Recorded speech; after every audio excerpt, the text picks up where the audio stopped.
formation, je suis pharmacienne et je travaillais dans une pharmacie à Belleville. Et en fin de compte, je ne me voyais pas faire ça toute ma vie. Donc j'ai commencé à poser des candidatures à tous les organismes de recherche parce que je voulais rentrer dans la fonction publique. Et donc j'ai été prise par l'INSERM et le centre de documentation commençait à se monter.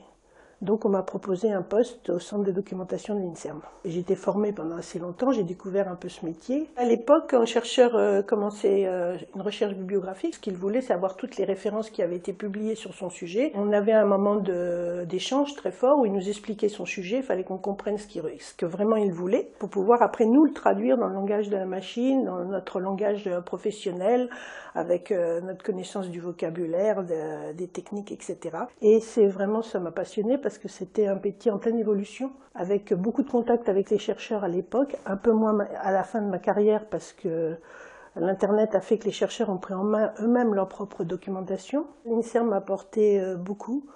Pour moi, c'est un peu une seconde famille. J'y ai beaucoup d'amis.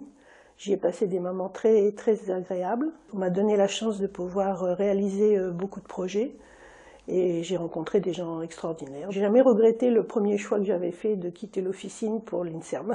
Je me qualifie vraiment d'insermienne. Dans toutes les négociations que j'ai pu mener avec soit à l'extérieur, avec les autres organismes et tout, etc., j'ai toujours vraiment défendu l'INSERM. Je souhaite à l'INSERM de continuer avec le même panache.